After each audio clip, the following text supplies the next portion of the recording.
We live. Let's see, we good over here. Okay, it's rolling. It's rolling on YouTube. We rolling in both places. Y'all, happy Friday. Happy Friday. It is October the 29th. Where did this month go? Really? Where did it go? It is October the 29th, 2021, Friday. Day 288 of year 3 of reading through the books of the law and the prophets. Another 3-year consecutive day count, day 956.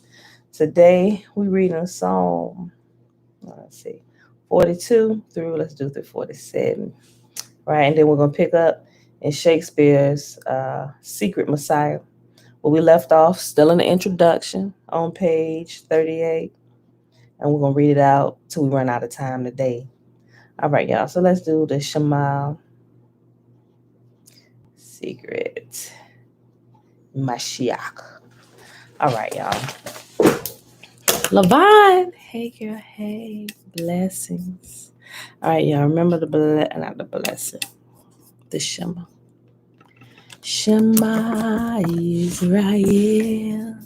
Yahuwah Eloheinu. All right, y'all. Remember, the Shema is found in Deuteronomy chapter 6, starting at verse 3.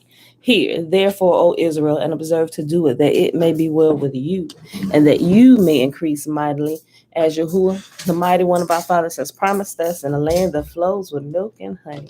Hear, O Israel, Yahuwah, our mighty one, he is one. And you shall love Yahuwah, your mighty one, with all your heart and with all your soul and with all your might. And these words which I command you this day shall be in your heart, and you shall teach them diligently unto your children, and shall talk of them when you sit in your house, and when you walk by the way, and when you lie down, and when you rise up. And you shall bind them for a sign upon your hand, and they shall be as frontlets between your eyes. And you shall write them upon the posts of your house and on your gates. And Yahuwah commanded us to do all these statutes, to fear Yahuwah, our mighty one, for our good always, that he might preserve us alive as it is at this day. And it shall be our righteousness if we observe to do all these commandments before Yahuwah, our mighty one, as he has commanded us. All right, y'all. Close that. Bring y'all back up. Pull this up on over here. Let's see. Psalm 41.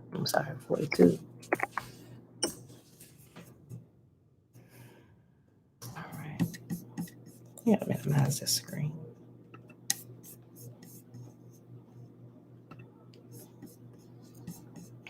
All right, hold on. Let me plug this in, though. Now I was that low on my charge.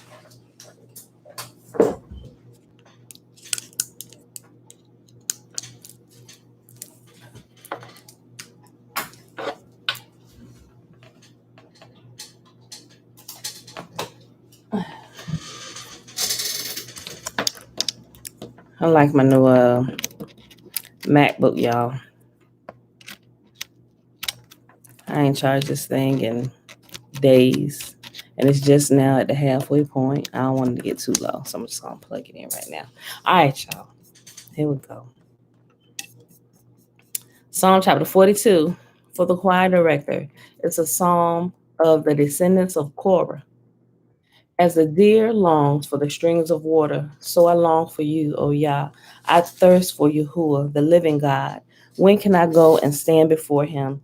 Day and night, I only have tears for food, while my enemies continually taunt me, saying, where is this God of yours?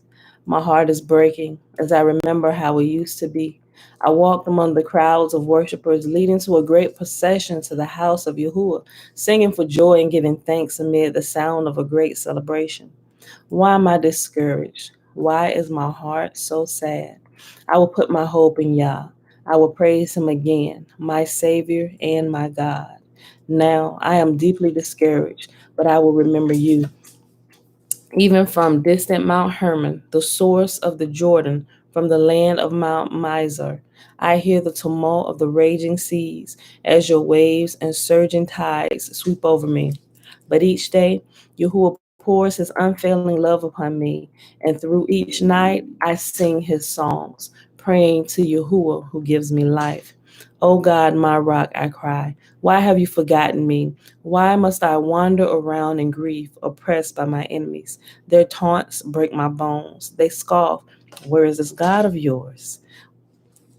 Why am I so discouraged? Why is my heart so sad? I will put my hope in God.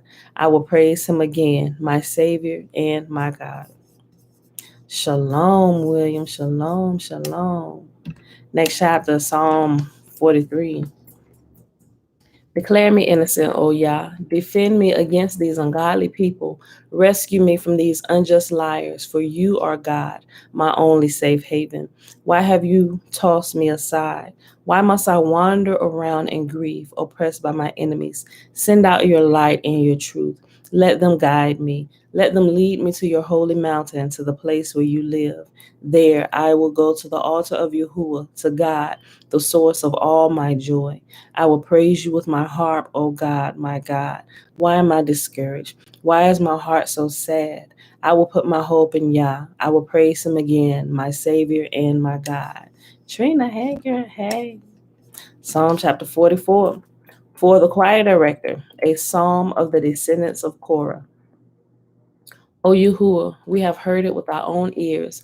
Our ancestors have told us of all you did in their day. In days long ago, you drove out the pagan nations by your power and gave all the land to our ancestors. You crushed their enemies and set our ancestors free. They did not conquer the land with their swords. It was not their own strong arm that gave them victory. It was your right hand and right. It was your right hand and strong arm and the blinding light from your face that helped them, for you love them. You are my King and God. You command victories for Israel. Only by your power can we push back our enemies. Only in your name can we trample our foes. I do not trust in my bow. I do not count my sword to save me. You are the one who gives us victory over our enemies. You disgrace those who hate us. Oh, Yah, we give glory to you all day long and constantly praise your name.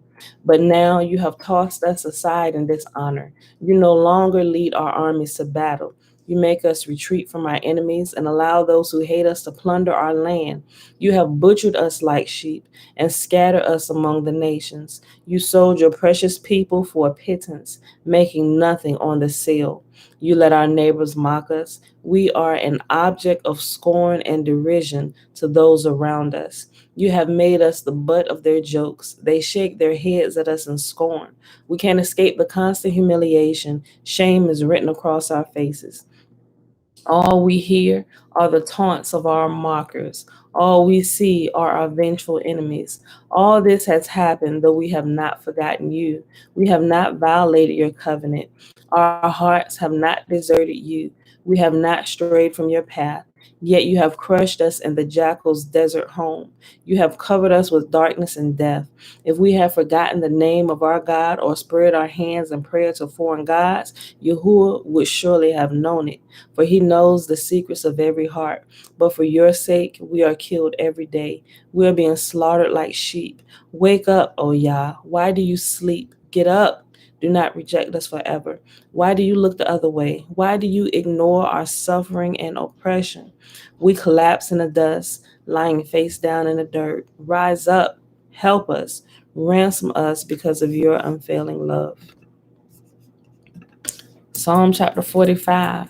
For the choir director, a love song to be sung to the tune Lilies, a psalm of the descendants of Korah. Beautiful words stir my heart. I will recite a lovely poem about the king, for my tongue is like the pen of a skillful poet. You are the most handsome of all. Gracious words stem from your lips. Yahuwah himself has blessed you forever. Put on your sword, O mighty warrior. You are so glorious, so majestic. In your majesty, ride out to victory, defending truth, humility, and justice. Go forth to perform awe-inspiring deeds. Your arrows Baby girl, I don't know. I just set my other candy in here. Yeah, see, when you set it out there, it's like open season for your brethren. Just took it. They probably did. I just turned now. Yeah, see, what you're going to have to do is hide it in the refrigerator in our room.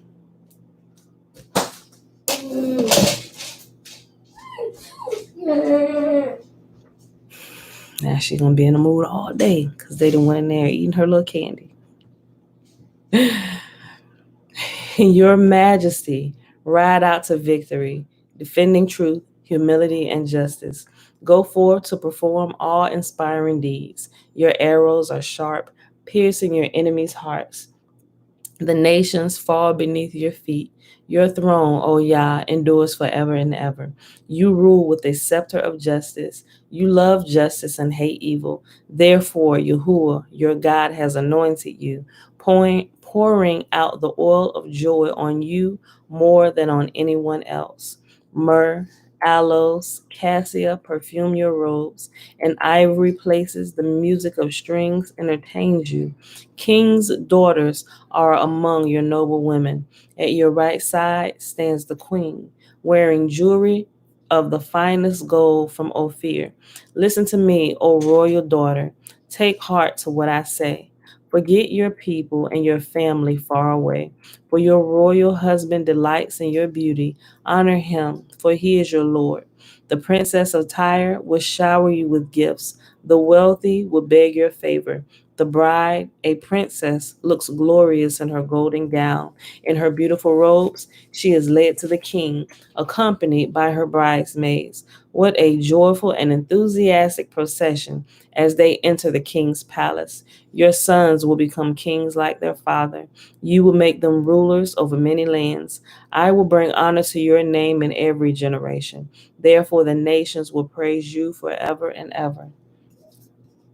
Next chapter, Psalm chapter 46.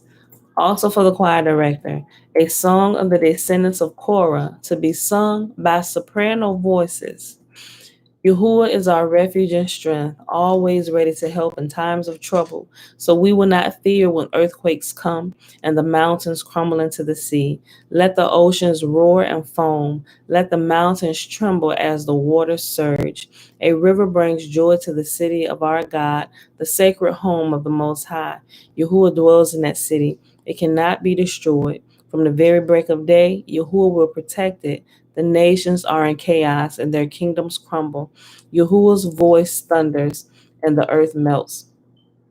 The Lord of heaven's armies is here among us. The God of Israel is our fortress. Come, see the glorious works of Yahuwah. See how he brings destruction upon the world. He causes wars to end throughout the earth. He breaks the bow and snaps the spear. He burns the shield with fire.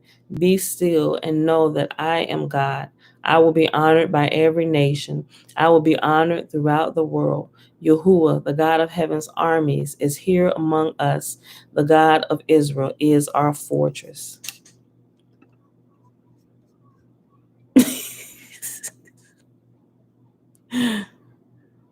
Trina, yeah, girl. Oh, I'm surprised. I'm surprised I ain't hear one of them hollering yet. She went in there and throw something at them while they in there asleep. Trina said, "Man, I know how she feel. If I let something sit for a few days, Robert assume I don't want it and he eat it. I'd be so mad." Laugh out loud. Last chapter for the day, Psalm chapter 47, is also for the choir director. It's a psalm of the descendants of Korah. Come, everyone, clap your hands. Shout to God with joyful praise. For Yahuwah, the Most High, is awesome. He is the great King of all the earth.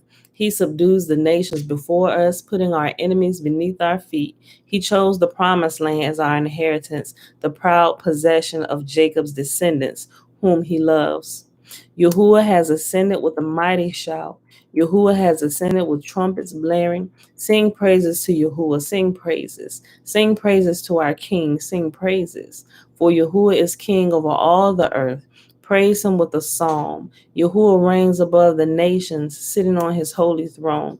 The rulers of the world have gathered together with the people of the God of Abraham, for all the kings of the earth belong to Yah. He is highly honored everywhere. And that, my beautiful people, is our reading for today. Hallelujah. William Wright. Yes. Okay, y'all. So let's hop on over here to Shakespeare's. I was about to say Caesar's. Okay, y'all. Shakespeare's Secret Messiah. We're picking up on page 38. If y'all been here for a while, y'all know what this is. We're still in the introduction, which is an overview of Caesar's Messiah, which we just spent the last couple weeks going through as it was breaking down the New Testament, how it was created, who was created, all the shenanigans behind it, and all the shenanigans that's still flowing from it today. This is the follow-up book to it, Shakespeare's Secret Messiah, which is going into more detail. We haven't gotten to Shakespeare yet. Like I said, we're still in the introduction, but it's going to begin to break down and show you how all of this is connected throughout the generations, how Rome still keeps its hand on everything, even inside the churches, running the churches, right? Not saying that everybody inside the church is being ran by Rome, right? They are truly some children of Yah within the church, right? Shalom, Josiah. There are truly some people of Yah there, right? But a lot of them are still living in la la land and in a bunch of fallacy, right? And truly don't understand. And let me tell you what gets people, I say this all the time, because people really don't understand how the body, the mind, and faith works. They are easily subdued and tricked by some of the things that are going on in the church. Not saying that Yah hasn't been present in some of those things, because he absolutely has for those who are truly crying out to him. But some people can be fooled because of how powerful Yahuwah created these bodies and these minds to be. Even when we think thoughts, if we perceive something, it'll happen like that for us. Like what we think will literally be a self-fulfilling prophecy because of the energy we put behind it, right? Just like example, I use this all the time. You can perceive that you're in trouble, right? And your body will begin to experience the effects of it, right?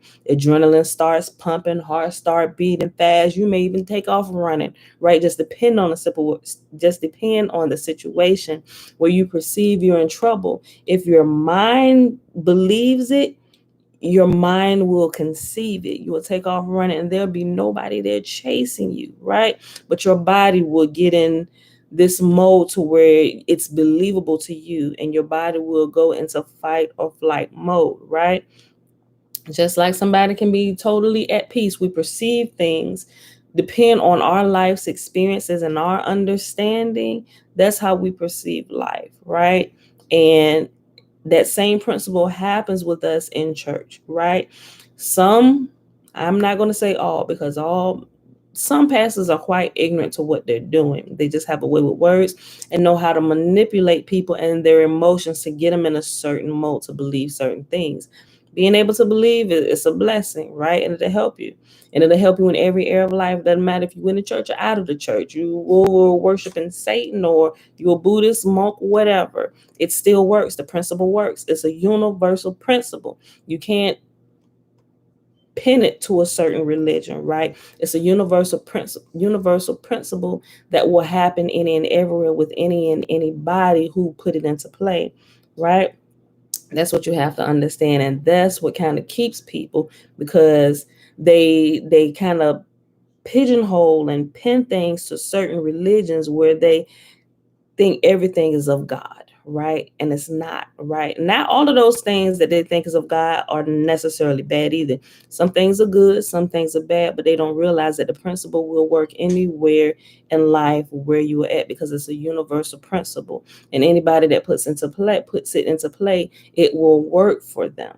If they understood that, a lot of manipulation of people and keeping them within the four walls of the church within shenanigans. They don't even have to be in the church. They can be out of the church, right? Same shenanigans, right? But if you don't understand that you're not able to break yourself away from the strong delusion, right? So, which I believe this is a really good book to read, Caesar's Messiah. It helps break up all that fallacy throughout the religion, right? With all the resources and everything, and going through with the follow-up, it kind of helps make sure you're on solid ground. You're able to decipher truth from error, things that were added, things that were you perceived, things that were taken away because of missing things. Even when you read through the scriptures, everything that's within the 66 books is not pure scripture, right? It's been tampered with.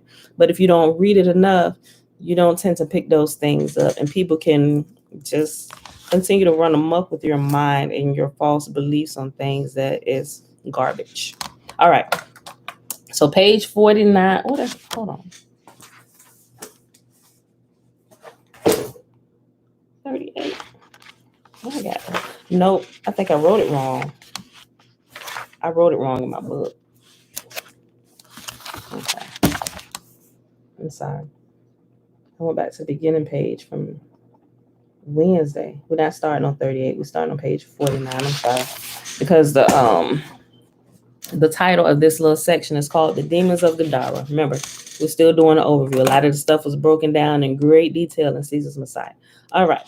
In Josephus's Wars 4.7 and 389 through 437, we meet the rebel leader John, who was beginning to tyrannize in the countryside. He attracted a following among the rebels who thought they should be safer themselves if the causes of their past insolent actions should now be reduced to one head and not to a great many. Josephus explained that as it is in a human body, if the principal part be inflamed, all the members are subject to the same distemper. So, by means of the sedition and disorder that was in the metropolis, had the wicked men that were in the country opportunity to ravage the same. Well, let me read that again. Okay. Josephus explained that as it is in a human body, if the principal part be inflamed, all the members are subject to the same distemper. So, by means of the sedition and disorder that was in the metropolis, had the wicked men that were in the country opportunity to ravage the same. Men joined in the conspiracy by parties, too small for an army and too many for a gang of thieves. Nor was there now any part of Judea that was not in a miserable condition, as well as its most eminent city also? Getting word of the threat, Vespasian marched against Gadara. The Jews were quickly surrounded by the Roman forces and, like the wildest of wild beasts, rushed upon the point of others' swords, so some of them were destroyed and others were dispersed. But Placidus slew all that he overtook as far as Jordan, and when he had driven the whole multitude to the riverside, the number of those that were unwillingly forced to leap into Jordan was prodigious. There were besides 2,200 taken prisoners, a mighty prey taken also, consisting of asses and sheep and camels and oxen. In other words, Josephus is expounding a theory which likens the spread of sedition to a disease in which the distemper of one head infects the multitude who seek to abandon their free will and responsibility to that one individual. The rebels then become like wild beasts, fit to be destroyed. Elsewhere, Josephus explains his view that demons are no other than the spirits of the wicked. And you can find that in Wars of the Jews 7.6. Why he putting point? 7.6.85. Oh, okay. In Wars of the Jews 7.6.185. So that by definition, John and his followers may all be seen as demons. So I'm sure y'all remember, if y'all was here for that, they likened the Hebrews, like when they said demons and stuff, they weren't talking about these malignant entities. They were actually talking about human beings, right? So they referred to the Hebrews, or through here they call them Jews, or the Jewish people. The Hebrews, they called them demons, right? And demons they called them wicked. Everything is completely flipped around, right? Okay. In Mark 5, verses 1 through 20. Also, Luke chapter 8, 26 through 39. Jesus has come to the land of the Gadarenes. He met a man, a demoniac, who was possessed with an unclean spirit, who was always crying and cutting himself with stones.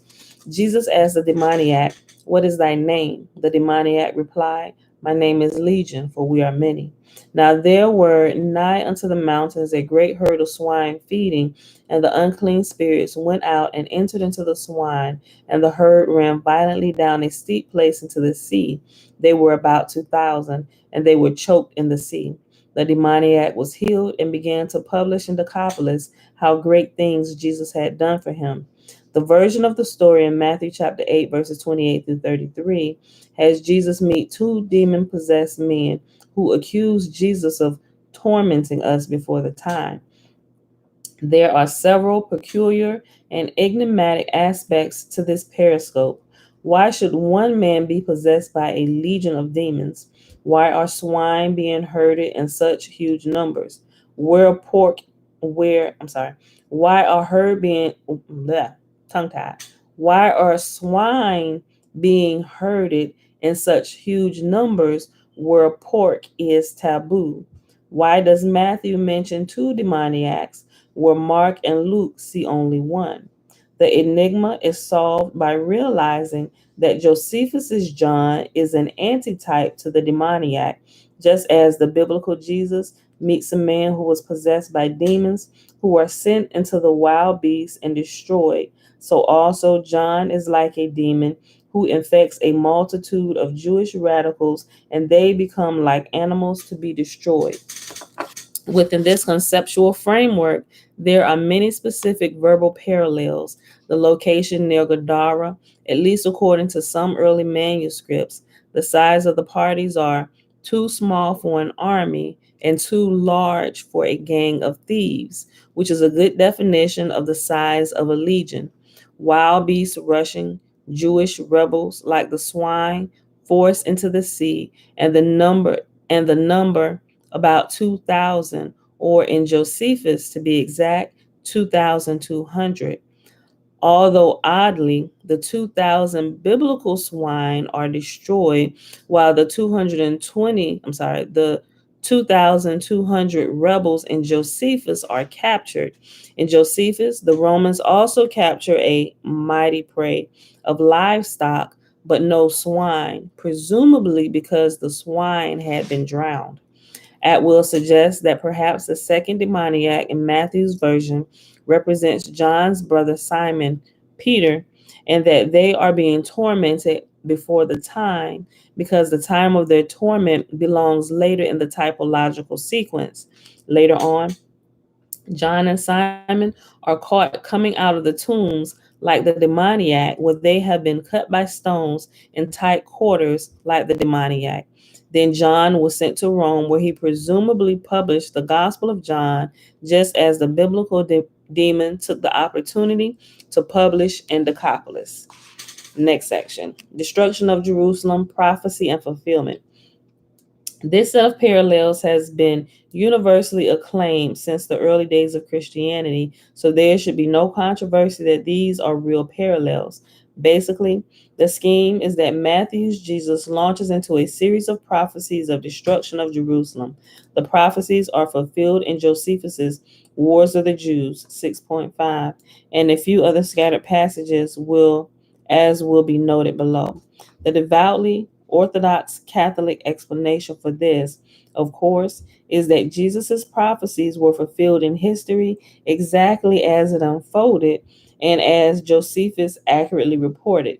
Unfortunately, the logic of this interpretation leads to the conclusion that Titus is the second coming of the Son of Man, an unpalatable conclusion which can be rather awkwardly finessed, but not really avoided by viewing Titus as a passive instrument of God's wrath and moving quickly on to the prophecies of Revelation, where the true coming of Jesus in power and glory might be arguably deferred to the infinite future. If there are any Orthodox Catholics or other fundamentalists reading this, I can only ask them to consider whether Atwill's explanation makes more sense overall. Yo, and this is one thing, I don't know if y'all caught that. He said, I'll read this again. That's a whole long sentence. It's talking about the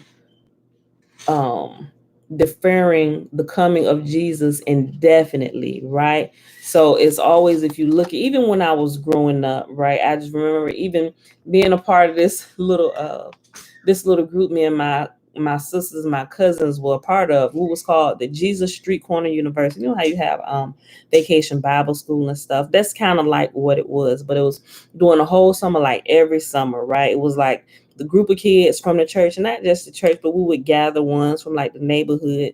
And one of the guys that was running it, he even had us little t-shirts made, right? This was like in the 80s, right?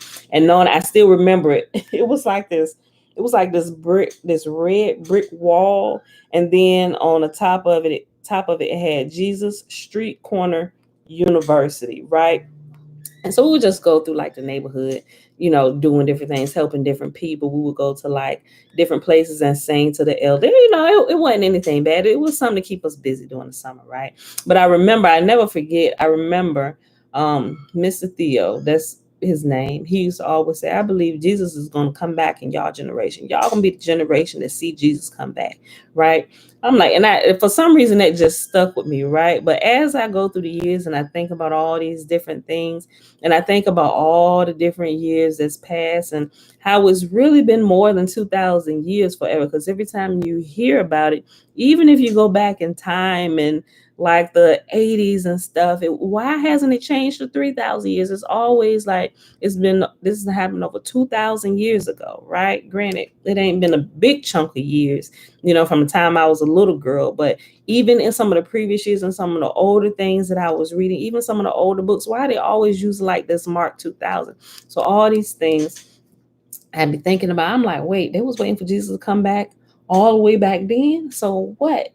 And I'm all of these things I'm curious about, and I'm kind of holding within, but thinking about, I'm like, something's not adding up, right? Because the way all this is done, the way New Testament was created and all the propaganda, remember, it was all created to what?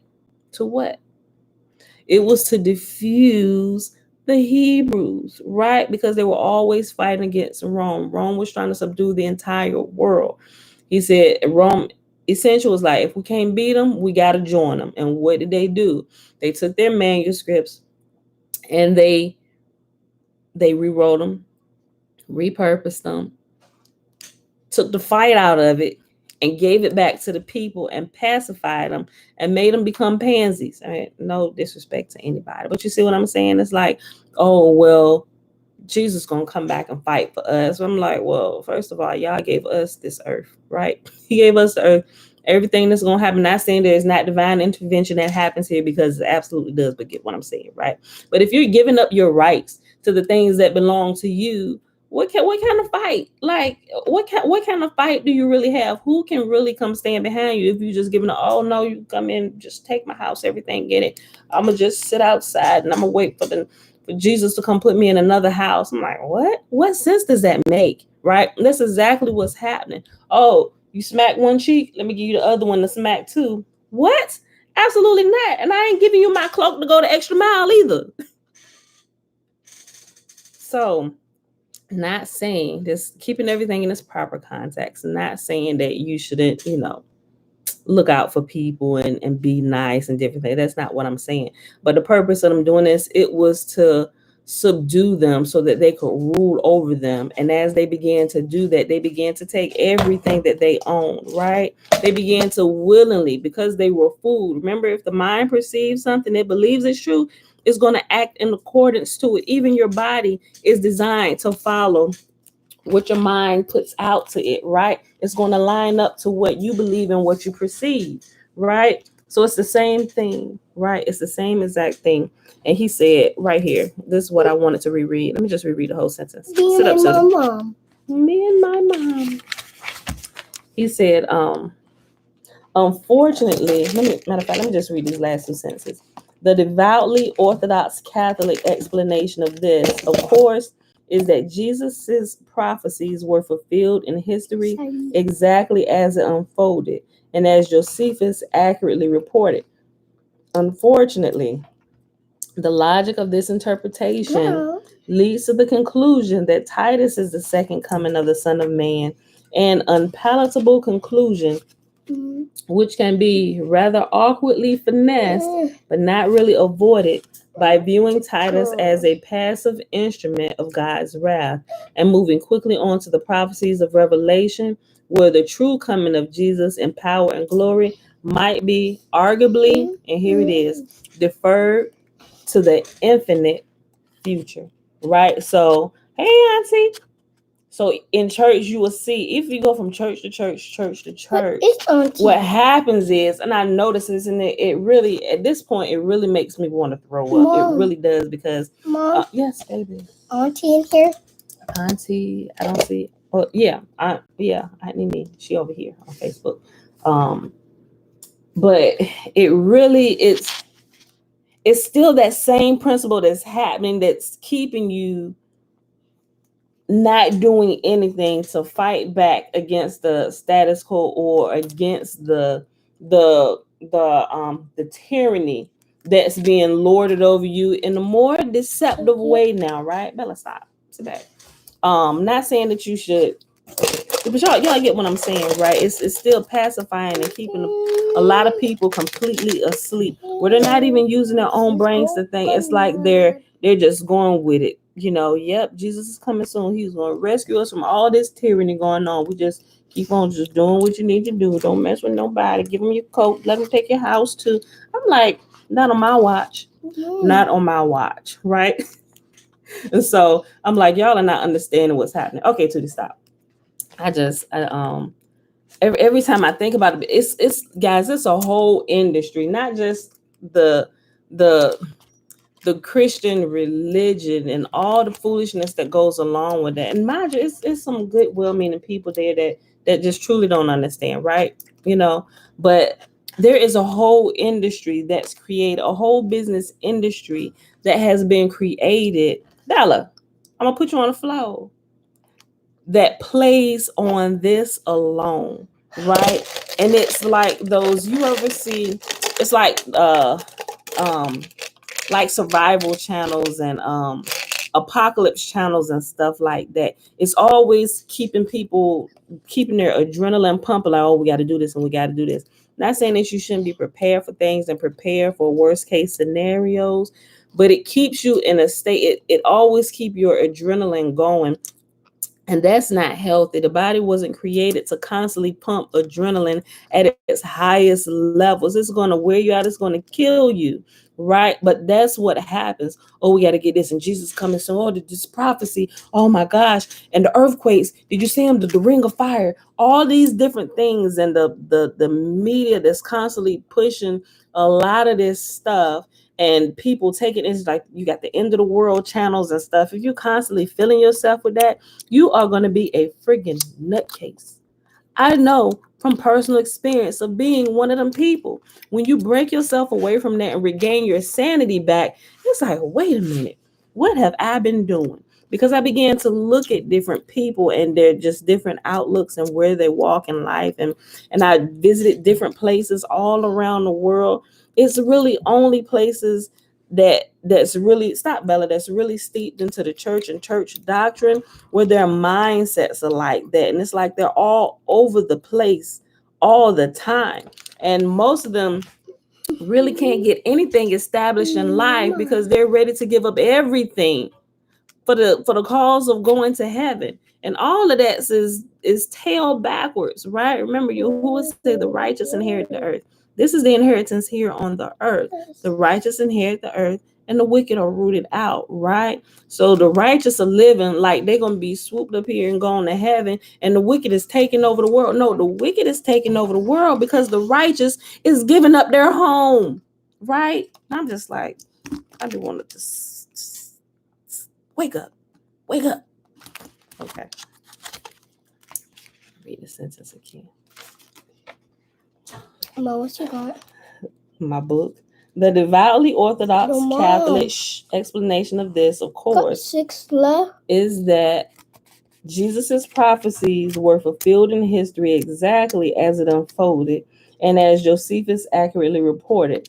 Unfortunately, the logic of this interpretation leads to the conclusion that Titus is the second coming of the Son of Man, an unpalatable conclusion which can be rather awkwardly finessed, but not really avoided by viewing Titus as a passive instrument of God's wrath and moving quickly on to the prophecies of Revelation, where the true coming of Jesus in power and glory might be arguably deferred to the infinite future. If there are any Orthodox Catholics or other fundamentalists reading this, I can only ask them to consider whether Atwill's explanation makes more sense overall. Bella, you have to get down because I got this stuff sitting right here and it's about to fall. You gotta get down. I'll call you back when I'm done so you can end it. I'm almost done. We only got a few more minutes. Well, more than just a few, about 20, 15, 20 minutes. Mom, why are you making some coffee? That's not coffee, that's hot apple cider. For kids. Yeah, kids can drink it. Liberal religious scholars prefer the explanation that the New Testament authors borrowed their quotes verbatim from Josephus. It should be mentioned at this juncture that Josephus and the Jewish wars argued that all of the events that transpired were in accordance with the arcane prophecies of the book of Daniel. As Josephus stated, quote, and indeed, it so came to pass that our nation suffered these things unto Antiochus Epiphanes, according to Daniel's vision, and what he wrote many years before they came to pass. In the very same manner, Daniel also wrote concerning the Romans' government, and that our country should be made desolate by them. All these things did this man leave in writing, as God had showed them to him. End quote. That's Antiquities 10.11. pages 276 through page 277. And as Atwill explained, this led to some chronological claims by Josephus that seem suspect to say the least. Quote, Josephus's recording of the perfect alignment of events in the time sequences Daniel predicted is either his witnessing of supernatural phenomena or a deliberate falsification. Currently, there is contention among scholars regarding virtually all of the chronology Josephus gives in Wars of the Jews. For example, Josephus gives a later date than Suetonius and Dio for when Vespasian began to prepare for the civil war in Rome that led to his becoming emperor. It is probable that Josephus did this to provide support for the Flavian claim that Vespasian was not anxious to become emperor. This shaping of time by Josephus to create Flavian propaganda is exactly the same technique he used to create the alignment between the Flavian campaign in Judea and the prophecies of Daniel. Reference 314. End quote. Jesus, of course, endorses the same prophet Daniel as well as implicitly the exact same jiggered interpretation of Daniel's ambiguous ambiguous prophecy as Josephus devised. Quote, and then the end will come. When you have seen, to use the language of the prophet Daniel, the abomination of desolation standing in the holy place, let the reader observe these words. Then let those who are in Judea escape to the hills. End quote. And it's Matthew chapter 24, verses 14 through 16. It is hard to escape the conclusion that Josephus and the New Testament authors conspired together to achieve this synchrony, or at least that Josephus was working from some independent source of the Christian narrative, and that he labored to comply with this chronology and its interpretation of Daniel. If the New Testament authors copied their timeline from Josephus, there would have been no need for Josephus to tamper with real historical events. Hey, Mom. Even more convincingly, to accept the conventional explanation that the New Testament copied Josephus requires a severely impaired sense of humor, as I will explain. Jesus begins his prophesying in Matthew with this curse. Quote, upon you may fall the guilt of all the righteous blood shed on earth, from the blood of righteous Abel to the blood of Zechariah, the son of Berechiah, whom you murdered between the temple and the altar. Truly, I say to you, all these things will come upon this generation. End quote. And that's Matthew 23, verses 34 through 36. The scenario Jesus foresees does indeed begin to unfold exactly one generation or 40 years later. Jesus invokes the memory of Abel and Zechariah, son of Berechiah, who are both well known Old Testament characters who were ignored or mistreated by their contemporaries. Somehow, Josephus doesn't seem to have gotten the memo that Jesus was talking about history, not prophecy, and in due course, we find that Zacharias amusingly meets his fate again in the temple, exactly as Jesus described. It comes as a humorous surprise to find history repeating itself as precisely as this. Quote, these zealots and Idumeans were quite weary of barely killing men, so they had the impudence of setting up fictitious tribunals and judicatures for that purpose. And they intended to have Zacharias, son of Baruch, one of the most eminent of the citizens, slain. Now the 70 judges brought in their verdict that the person accused was not guilty. Hereupon there arose a great clamor of the zealots upon his acquittal. So two of the boldest of them fell upon Zacharias in the middle of the temple and slew him. End quote. And that's in Wars of the Jews 4.5, pages 338 through 344. Surely Josephus knew his Old Testament well enough that we can be confident that this joke was no accident. After this, the prophecies and their fulfillment unfold smoothly enough, although the sequential order between Jesus and Josephus is not unbroken. Jesus, quote, the disciples said, what will be the sign of your coming and the close of the age? Take care that no one misleads you, answered Jesus. Many false prophets will rise up and lead multitudes astray. End quote. That's Matthew 24, verses 3 through 5. Josephus, quote, the great distress the Jews were in upon the conflagration of the holy house concerning a false prophet and the signs that preceded this destruction. End quote. That's Wars of the Jews, heading to book 6, chapter 5. Jesus, quote, for then there will be great tribulation, such as has not been since the beginning of the world, and assuredly never will be again, end quote. That's Matthew 24, verse 21. Josephus, quote, the misfortunes of all men from the beginning of the world, if they be compared to these of the Jews, are not so considerable as they were, end quote. And this Wars is found in the preface, line 12. Jesus. Y'all gonna know what's quoted when I say Jesus. He about to say, I'm gonna stop saying quote and end quote. Just know now, after I say their name, this is what they said and where it's found. Jesus, there will be famines and earthquakes in various places. Matthew 24, verse 7. Josephus, many were worn away by famine. Moreover, the priests felt a quaking and heard a great noise. Wars 6.5.274, page 299. Jesus, then let those who are in Judea escape to the hills. Let him who is on the roof not go down to fetch what is in his house, nor let him who is outside the city stay to pick up his outer garment. Matthew 24, 16 through 11. 16 through 18.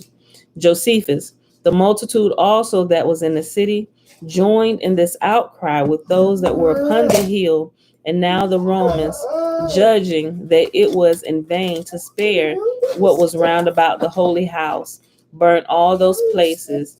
They also burnt down the treasury chambers, in which was an immense quantity of money and an immense number of garments. Wars 6.5.274, pages 281 through 282. Jesus, and alas, for the women who at that time are with child or have infants. Matthew 24:19.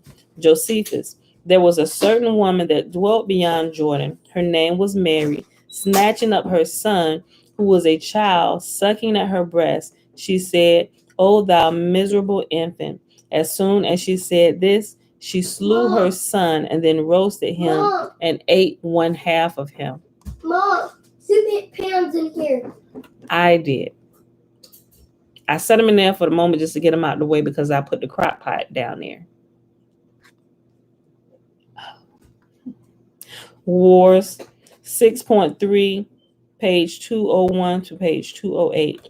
Jesus. Immediately after those times of distress, the sun will be dark and the moon will not shed her light. The stars will fall from the firmament. That's Matthew 24:29.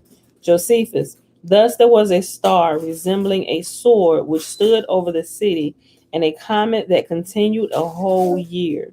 War 6.5, page 289. Jesus.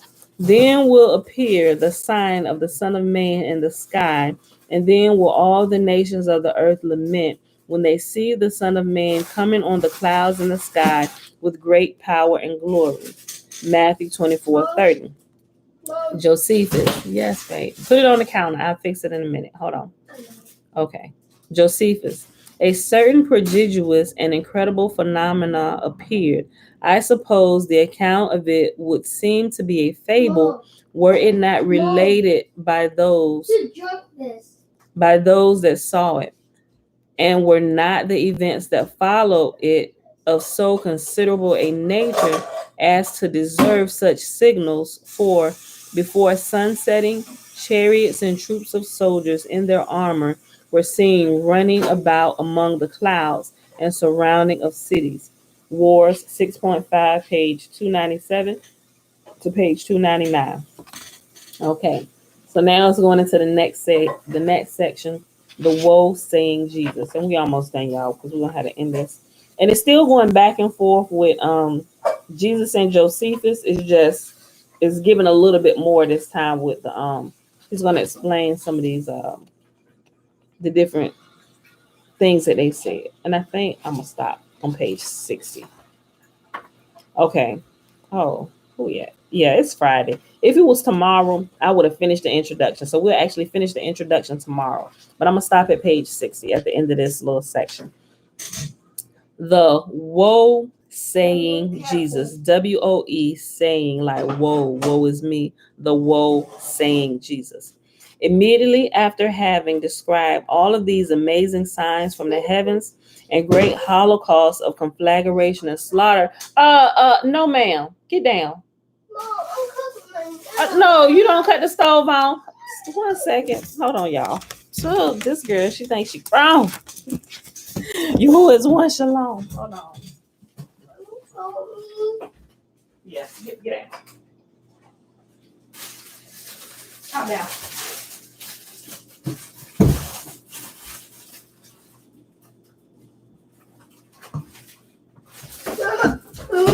There you go. All right. I'll keep an eye on it. Some things I can let fly. Some things I can't. We need a house to live in. You ain't about to burn down my house. I guess that when you let the kids cook with you, they think, oh, I can go do this on my own. That's one of the okay. You can't cook by yourself too, baby. Oh my goodness. Okay. Immediately after having described all of these amazing signs from the heavens and great holocaust of conflagration and slaughter, Josephus gives us a signal that his sense of humor is undaunted by the disaster. Excuse me, ma'am, stop. I wasn't playing. You see me laughing? Put it down. Thank you.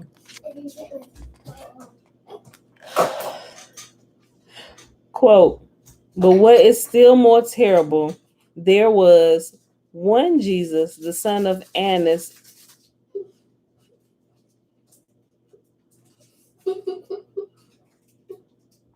Hurry up and put it in there.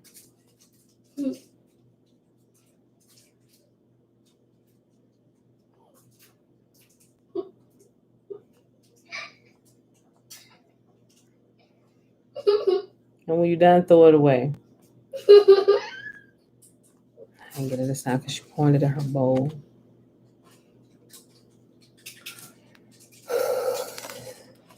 Girls.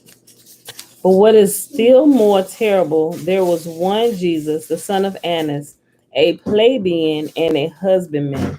End quote. And that's War 6.5.300. In what possible way could this Jesus, son of Annas, be still more terrible than everything that has happened to this point in the destruction of Jerusalem? Josephus goes on to explain that this Jesus is nothing worse than a self-righteous big mouth with a strange and repetitive message. That might be a title for today because I just like it. Quote, for 4 years before the war began, and at a time when the city was in very great peace and prosperity, came to the feast whereupon it is our custom for everyone to make tabernacles to God in the temple, began on a sudden to cry aloud. A voice from the east, a voice from the west, a voice from the four winds, a voice against Jerusalem and the holy house, a voice against the bridegrooms and the brides, and a voice against this whole people. This was his cry as he went about day by this was his cry as he went about by day and by night in all the lanes of the city. And that's found in Wars 6.5, pages 300 through 301. Why does this Jesus sound so much like biblical Jesus? Quote, arriving at Jerusalem at the time of the Passover feast, his disciples came and called his attention to the temple buildings. You see all these? He replied. In solemn truth, I tell you that there will not be left here one stone upon another that will not be pulled down. End quote. Matthew 24, verses 1 through 2. For just as the lightning flashes in the east and is seen to the very west, so will be the coming of the Son of Man. Matthew 24 and 27. The kingdom of heaven, the kingdom of the heavens can be found to be like 10 bridesmaids who took their torches and went out to meet the bridegroom and the bride. End quote. And that's Matthew 25, verse 1. Josephus continues to regale us with the saga of Jesus ben Annas thusly, quote, however, certain of the most eminent among the populace had great indignation at this dire cry of his, and took up the man and gave him a great number of severe stripes, yet did not he either say anything for himself or anything peculiar to those that chastised him, but still went on with the same words which he cried before. Hereupon our rulers, supposing, as the case proved to be, that this was a sort of divine fury in the man, brought him to the Roman procurator, where he was whipped till his bones were laid bare. Yet he did not make any supplication for himself, nor shed any tears, but turning his voice to the most lamentable tone possible, at every stroke of the whip, his answer was, woe, woe to Jerusalem. End quote. And that's Wars of the Jews, 6.5, pages 302 through 304. Jesus ben Annas' fate seemed to be unfolding in a remarkably similar way to the biblical Jesus of Nazareth. The indignation of the Jews, the beatings and chastisement, the trip to the Roman procurator, I keep saying it wrong, procurator, and the unresponsiveness to interrogation. Moreover, his repetitive curse, woe, woe to Jerusalem, clearly echoes Luke 11, verses 43 through 52, where Jesus calls down, woe to you, scribes and Pharisees, hypocrites, repeating the curse 5 times, extending it to lawyers, and giving 5 different weighty justifications. In the synoptically parallel passage in Matthew 23, verses 13 through 33, the curse, woe to you, is repeated 8 times, again with 8 different explanations. However, unlike biblical Jesus, who was, of course, crucified, this Jesus ben Annas gets off with a warning. Although, like biblical Jesus, He is derisively referred to as a madman. See Mark chapter 3, verse 21, and John chapter 7, verse 20. Quote, and when Albinus, for he was then our procurator, asked him who he was and whence he came and why he uttered such words, he made no manner of reply to what he said, but still did not leave. Bella, I hear you. Get down. It's not done. I saw a fly in my food. Girl, get down. And why he uttered such words, he made no manner of reply to what he said, but still did not leave off his melancholy ditty till Abanus took him to be a madman and dismissed him. End quote. That's Wars of the Jews, 6.5, page 305. Nevertheless, Jesus ben Annas ultimately meets his demise during the Passover season, comically in the exact same moment as he prophesies his own doom. Quote, he continued this ditty for 7 years and 5 months without growing hoarse or being tired therewith, until the very time that he saw his presage in earnest fulfilled in our siege, when it ceased. For as he was going round about upon the wall, he cried out with his utmost force, woe, woe to the city again, and to the people, and to the holy house. And just as he added the last, woe, woe to myself also, there came a stone out of one of the engines and smote him and killed him immediately. And as he was uttering the very same presages, he gave up the ghost. End quote. That's Wars of the Jews, 6.5, page 308 through 309. No, you can't come with us today because we got to go to a couple meetings, Paul. You can't go with us inside the meetings today. If we was just going to the warehouse to do some work, that's fine, but you can't go with us today, okay? Biblical Jesus also mentioned the phenomena of being crushed by stones. Quote, have you never read in the scriptures, said Jesus, the stone which the builders rejected has been made the cornerstone? This cornerstone came from the Lord and is wonderful in our eyes. That, I tell you, is the reason why the kingdom of God will be taken away from you and given to a nation that will exhibit the power of it. He who falls on this stone will be severely hurt, but he on whom it falls will be utterly crushed. I'll get back. End quote. Son asked me for this laptop. No, that was found in Matthew 21, verses 42 through 44. And also, quote, and some of the Pharisees called to him from the crowd, teacher, rebuke your disciples. But he answered and said to them, I tell you that if these should keep silent, the stones would immediately cry out. And that's Luke 19, 39 through 40. But ironically, according to Josephus, when the stones came, it was Jesus ben Annas who was utterly crushed, thus making a mockery of Jesus's prophecy. And furthermore, when the Jews cried out the coming of this, hold on. Okay.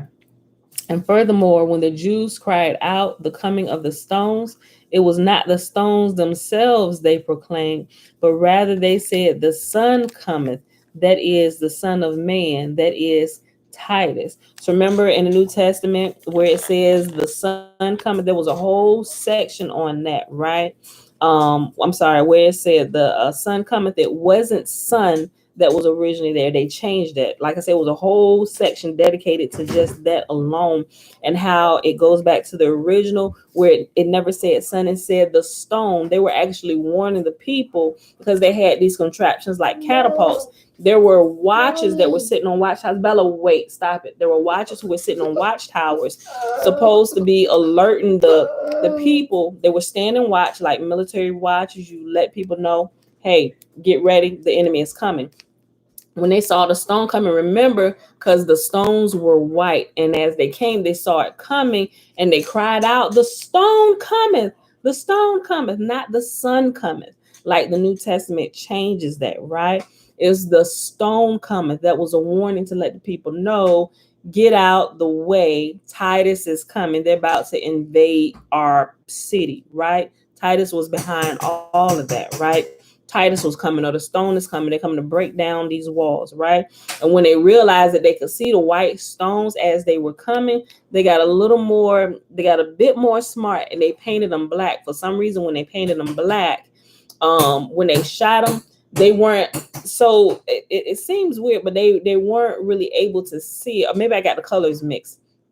Maybe it was the black stone that they saw, and that when they painted them white, they couldn't see those coming, and that's how. But I got to go back and double check. The stones were black and white. It was either white first, and then they painted it black, or it was black first, and then they painted it white, right? So, okay. But if you were here for that, you should remember that section when we were talking about this, the sun cometh, and it wasn't really the sun that cometh. They were crying out, the stone cometh, get out the way, right? Let me say. But ironically, according to Josephus, when the stones came, it was Jesus ben Annas who was utterly crushed, thus making a mockery of Jesus's prophecy. And furthermore, when the Jews cried out the coming of the stones, it was not the stones themselves that they proclaimed, but rather they said, the son cometh, that is, the son of man, that is, Titus. Quote, now the stones that were cast were of the weight of a talent, and were carried 2 furlongs and further. The blow they gave was no way to be sustained, according to the watchmen that sat upon the towers, gave them notice when the engine was let go, and the stone came from it, and cried out aloud in their own country's language, the sun cometh. Wars of the Jews 5.6, page 269 through 274. See 1915 Dent translation. It might be objected that perhaps Josephus is lampooning Jewish prophetic voices in general, or the rebels' messianic dreams and pretensions more particularly. But given all the detail in this portrayal of the woe-saying madman Jesus, in my opinion, Josephus could not possibly have made it any more clear that this Jesus ben Annas is a parody of biblical Jesus.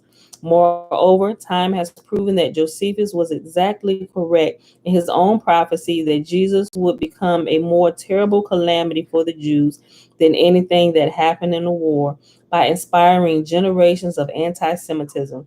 This is a clue that Josephus knew the Gospels were imperial propaganda. Although, as both biblical Jesus and Josephus assure us, our individual fates are in our own hands. Jesus quoted, those who stand firm to the end shall be saved. End quote. And that's Matthew 24, verse 13. Josephus stated, now, if anyone consider these things, he will find that God takes care of mankind, and by all ways possible foreshows to our race what is for their preservation, but that men perish by those miseries which they madly and voluntarily bring upon themselves, end quote. And it's Wars 6.5, page 310. And it's kind of like exactly what I was explaining today about understanding how the mind works and what you perceive. Like you literally create your own world by how you think and how you perceive life. Think about it. People who always catch the bad end of the stick, that have that attitude, oh my gosh, I can't catch a break. Things go from bad to worse. Oh my gosh, it's always happening to me. I know a couple people like that. And I'm like, I always hear you saying it's like they're self-fulfilling prophecies. They literally have what they say and don't understand that they are the culprit of everything that's happening to them. If they always think something happened bad, they always catch the bad end of the stick. Their car is always being crashed or repossessed, all kinds of getting fired from jobs you just can't see. I'm like, it's a curse following your life, but technically it is. You are cursing your own self, right? Now, I've always been of the mindset that good things are going to happen. I always have a positive outlook on everything, and I always give people benefit of the doubt, even if you know what, I know you was wrong, but I'm gonna give you a chance to redeem yourself without embarrassing you. Okay, let's see if you got the common sense to correct your mistake while I'm giving you another chance, right? But my outlook on things is good. That's what my grandma used to say something before she passed away for years. She said, Pam, you got that stupid kind of faith. And she said not to be, but she's like, sometimes your faith and what you believe for like awes me, because you get what you want. And it's just like, because my outlook, oh, I'm going to get that, right? Or this is this. And when you set your mind towards those things, your actions begin to line up to allow opportunity for those things to come to you, to find you, and to bless your life with. It's the exact same way with those people who have a negative outlook on life, always got attitudes.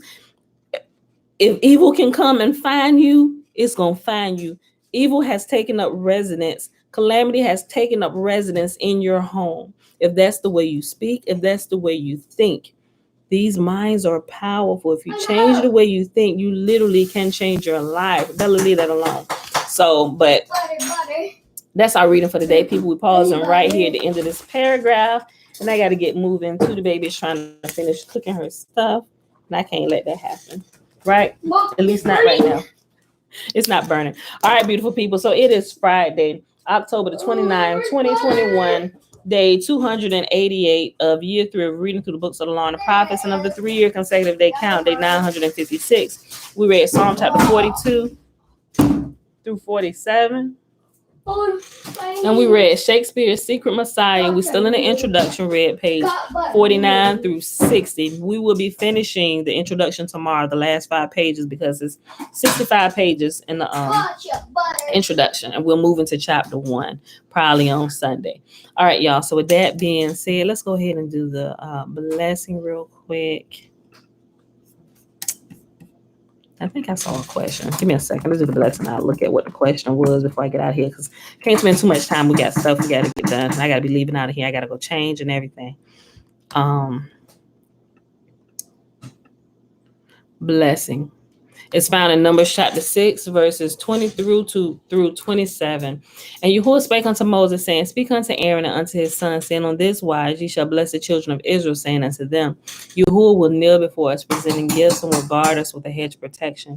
Yahuwah will illuminate the wholeness of his being towards us, bringing order, and he will provide us with love, sustenance, and friendship. Yahuwah will lift up the wholeness of his being and look upon us, and he will set in place all we need to be whole and complete. And they shall put my name upon the children of Israel, and I will bless them. All right. Hold on, Sodi. Let's see. Mommy, did you help me cook my food? Yes. Yahuwah. Okay. There was a question. Yahuwah is one. Can we ask, is the Old Testament full of errors also? Yes. The simple answer, yes, it is. If you do enough reading and studying and following up on some of the things that will leave questions in your mind, and you go searching those things out, you'll realize that, yes, it has been tampered with as well. But there's a way to weed out the truth from error. You just have to read it and study it enough. And a lot of those things, I ain't gonna say a lot of them, some I don't know everything, but at least the things that I've come across and I've been able to pinpoint, even just by it, my simple just reading through and becoming familiar with the text, like becoming really familiar with the story and its characters and its history and stuff, I began to be like, wait a minute, hold on. Well, I thought you said it begins to resonate, and you begin to recall different things. And you're like, wait a minute, okay, so something not right. We missing something, because such and such was married to such and such, right? But they got married over here, and these were their children. But this said this, and that was their son. Now, how? Wait a minute, hold on. I'm missing something. Is there a child that was had by somebody else? It's like those type of things. So when you read it enough, you begin to see all of these things. You begin to see the contradictions, right? So yes, but simply answered, yes, it is also full of errors. The entire book. Right? Some people say that this is the complete word of God. It's not. I get that, and I so wish that was true, but it's not. But yes, to answer your question without elaborating anymore, yes, it is. But there's still truth there. Don't throw the baby out with the bathwater, because there is truth there. You still can grow, right? Yahuwah will lead you and guide you if you allow him to while you go through. Okay, so my mama said we gotta end this. I'll see y'all tomorrow. Bright and early. Say that, girl. Yes. Well, hopefully Facebook know the spiel. She done just killed Facebook.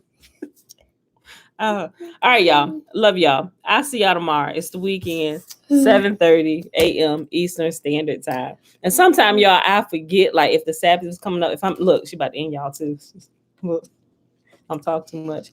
Sometime, like yesterday, day before yesterday, I said, I see y'all tomorrow, but yesterday was Sabbath, so we weren't here, but I didn't catch it until afterwards, and I got a couple inbox. Wait, it's tomorrow the Sabbath?